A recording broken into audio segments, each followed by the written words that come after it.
স্নেহের 2025 সালের নতুন বছরের ষষ্ঠ শ্রেণীর ছাত্রছাত্রী বন্ধুরা, আশা করি তোমরা সবাই ভালো আছো।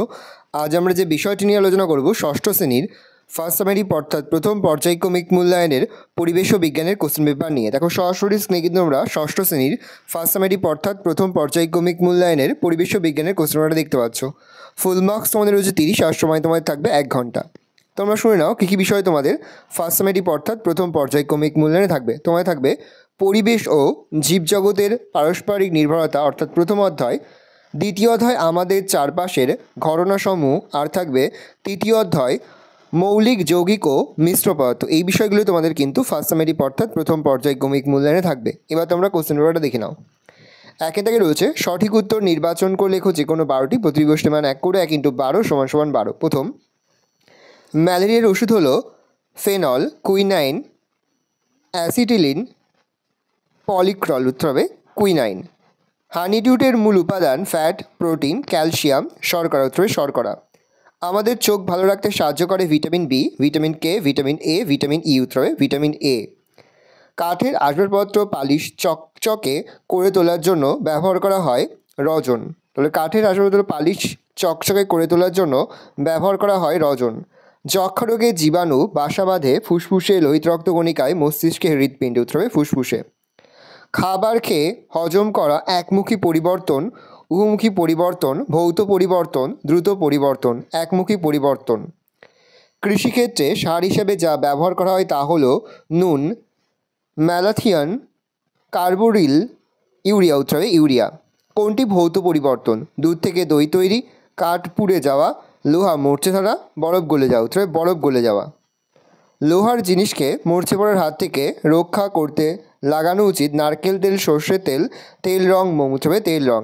ইটাই রোগের উৎস হলো সীসা দূষণ, পারদ দূষণ, ক্যাডমিয়াম দূষণ, প্লাস্টিক দূষণ। উত্তর হবে ক্যাডমিয়াম দূষণ। কোনটি অধাতু কিন্তু তাপে সুপরিবাহী? লোহা, তামা, গ্রাফাইট রূপ। উত্তর হবে গ্রাফাইট। প্রদত্ত কোনটি একটি যৌগিক পদার্থ? তামা, সোনা, পাথরের চুন রূপ। উত্তর হবে পাথরের চুন। প্রকৃতিতে মৌলের সংখ্যা 96টি, 105টি, 92টি, 102টি। উত্তর হবে 92টি। পরের প্রশ্ন, জলের সংকেত H2O, H2O2, O2H, H2O। উত্তর হবে H2O। সমুদ্রের জল বা নুন জলের মিশ্রণ থেকে নুনকে আলাদা করা হয় ব্যাপন, পরিস্রাবন, কেলাসন, অভিস্রাবন প্রক্রিয়া। উত্তর হবে পরিস্রাবন প্রক্রিয়ায়।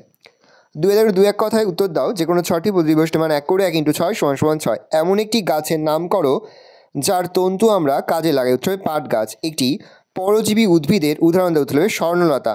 একটি উপকারী ব্যাকটেরিয়ার নাম লেখ। উত্তর হবে ল্যাক্টোব্যাসিলাস। পরের প্রশ্ন, রাসায়নিক পরিবর্তন সাধারণত ড্যাশ ঘটনা। উত্তর হবে একমুখী।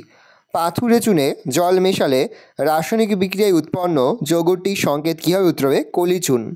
জল থেকে বাষ্প হতে কোন শক্তি কাজে লাগে? উত্তর হবে তাপ শক্তি। মিশ্র পদার্থ কাকে বলে? যে পদার্থের ভিতর 2 বা তার বেশি পদার্থ মিশে থাকে তাকে মিশ্র পদার্থ বলে, যেমন শরবত, সিরাপ। জল কেন যৌগিক পদার্থ? হাইড্রোজেন ও অক্সিজেন গ্যাস মিশলে জল তৈরি হলেও জলে এই 2 গ্যাসের কোনোটিরই অস্তিত্ব বজায় থাকে না, তাই জল যৌগিক পদার্থ। হাইড্রোজেন ও অক্সিজেন গ্যাস মিশিয়ে জল তৈরি হলেও জলে এই 2 গ্যাসের কোনোটিরই অস্তিত্ব বজায় থাকে না, তাই জল যৌগিক পদার্থ। 3 সংক্ষিপ্ত প্রশ্নের উত্তর দাও যে কোনো 6টি, প্রতিবিষ্টি মান 2 করে 2 × 6 = 12। পরাগ মিলন কাকে বলে? পরাগ মিলনের ফলে গাছের কি কি উপকার হয়? পরাগ মিলন কাকে বলে? কোনো ফুলের পুংকেশরের পরাগধানী থেকে পরাগরেণু ওই ফুলের গর্ভমুণ্ডে বা একই গাছের বিভিন্ন ফুলের গর্ভমুণ্ডে বা সম প্রজাতিভুক্ত ভিন্ন উদ্ভিদের ফুলের গর্ভমুণ্ডে স্থানান্তরিত হওয়ার ঘটনাকে পরাগ মিলন বা পরাগযোগ বা পলিনেশন বলে। পরাগ মিলনের ফলে গাছের উপকার: 1. পরাগ মিলনের ফলে সপুষ্পক উদ্ভিদে নিষেক ঘটে, ফলে ডিম্বক বীজে এবং ডিম্বাশয় ফলে পরিণত হয়। 2. বীজ থেকে নতুন উদ্ভিদ সৃষ্টি হয়। 3.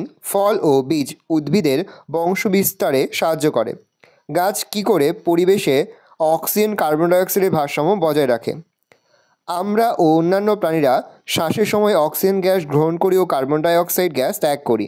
আবার খাবার তৈরি করার সময় গাছ অক্সিজেন ত্যাগ করে ও কার্বন ডাইঅক্সাইড গ্রহণ করে।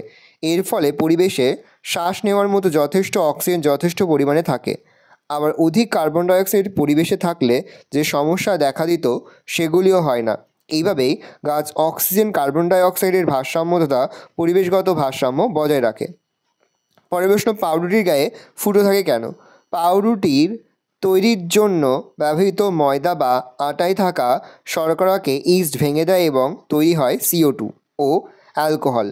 এই উৎপাদিত CO2 ময়দা বা আটার মিশ্রণকে ফেঁপে উঠতে সাহায্য করে, কিন্তু পরে মিশ্রণ থেকে CO2 বেরিয়ে যাওয়ার সময় অসংখ্য ছিদ্রের সৃষ্টি হয়। এই কারণে পাউরুটির গায়ে ফুটো থাকে। দুধ থেকে কীভাবে দই তৈরি হয় তার সঙ্গে মিথজীবিতা কাকে বলে? দুধে দই মেশালে এটা দুধ হবে, দুধে থাকা ল্যাক্টোব্যাসিলাস ব্যাকটেরিয়া, প্রিন্টিং মিস্টেক আছে, দুধে থাকা ল্যাক্টোব্যাসিলাস ব্যাকটেরিয়া ল্যাকটিক অ্যাসিড তৈরি করে। এর পাশাপাশি আরও কয়েক রকম পরিবর্তন ঘটে এবং দুধ দইতে পরিণত হয়। প্রায় চেঞ্জ করে লিখবে, প্রকৃতিতে দুটি বা তার বেশি ভিন্ন প্রজাতিভুক্ত জীব একে অপরের সাহায্যে বসবাস করলে এবং পরস্পর বিনিময়ের মাধ্যমে পুষ্টি পদার্থ সংগ্রহ করলে সেই ঘটনাকে মিথজীবিতা বা সিমবায়োসিস বলে। শহরের পানীয় জলে কিসের ঝাঁঝালো গন্ধ পাওয়া যায়, এটি কেন দেয়া হয়? শহরে পানীয় জলে যে ঝাঁঝালো গন্ধ পাওয়া যায় সেটি ক্লোরিন। পানীয় জলে জীবাণু মারার জন্য ক্লোরিন দেওয়া হয়। পানীয় জলে হ্যালোজেন ট্যাবলেট দিলেও জীবাণু মারা যায়। রাসায়নিক পরিবর্তন কাকে বলে? যে ঘটনায় একটি বা একাধিক পদার্থের মূল গঠন বা বৈশিষ্ট্য বদলে গিয়ে নতুন পদার্থ সৃষ্টি হয় এবং মূল পদার্থকে সহজে ফিরে পাওয়া যায় না তাকে রাসায়নিক পরিবর্তন বলে। যেমন বৃষ্টি জলের সঙ্গে কার্বন ডাইঅক্সাইড যুক্ত হয়ে কার্বনিক অ্যাসিড তৈরি হওয়া। রেল লাইনে ফাঁক না থাকলে কি হবে? রেল লাইনে ফাঁক না থাকলে ট্রেনের চাকার ঘষাঘষি বা সূর্য থেকে আসা তাপ ধাতব লাইনের আয়তন বাড়িয়ে দিতে পারে, ফলে লাইন বেঁকে রেল দুর্ঘটনার সম্ভাবনা তৈরি হয়। জলের ধর্মগুলি লেখো। জলের ধর্ম: 1. জল একটি তরল পদার্থ। 2. এর বর্ণ ও গন্ধ নেই। 3. জলের স্বাদ নেই।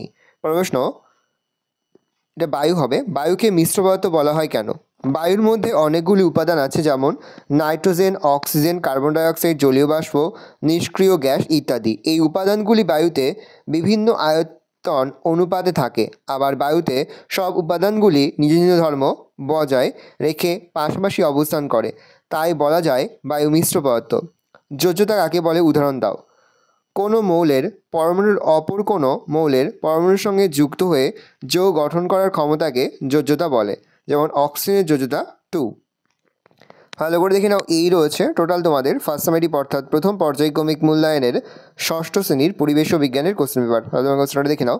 আশা করি ভিডিওটা ভালো লেগেছে। ভিডিওটা ভালো লাগলে ভিডিও লাইক করতে ভুলবে না। আর আমার চ্যানেল নতুন হওয়া লাল কালার সাবস্ক্রাইব প্রেস করে পাশে বেল আইকনটা প্রেস করো, যখন নতুন কোনো ভিডিও আপলোড করি সবার ফার্স্ট নোটিফিকেশন তোমরা পেয়ে যাও। আর এই ভিডিওটি তোমার বন্ধু বান্ধবী আত্মীয়স্বজন সবার মধ্যে কিন্তু অনেক শেয়ার করে, যেটা বছর ষষ্ঠ শ্রেণীতে পড়ছে। আমরা কিন্তু ইতিমধ্যে ষষ্ঠ শ্রেণীর প্রতি বিষয়ে সিলেবাস, প্রশ্নকার এবং নমুনা প্রশ্নপত্র কিন্তু আপলোড করে দিয়েছি। তোমরা এখনও পর্যন্ত সেই ভিডিওগুলো না দেখে থাকো, ভিডিওগুলো কিন্তু তাড়াতাড়ি দেখে নাও। তোমাদের সকলকে জানাই আগাম পরীক্ষার অনেক শুভেচ্ছা এবং অভিনন্দন। একেবারে ভিডিও শেষে স্ক্রিনে তোমরা একটা প্লেলিস্ট দেখতে পারবে, তার উপরে ক্লিক করলেই সমস্ত ভিডিওগুলো কিন্তু তোমরা পর দেখে নিতে পারবে। ভালো করে দেখে নাও, এই ধরনের কোশ্চেন প্যাটার্নেই কিন্তু এই বছরের প্রতিটি স্কুলেই কিন্তু প্রশ্নপত্র হবে, সেহেতু ভালো করে তোমরা কোশ্চেন পেপারটা দেখে নাও।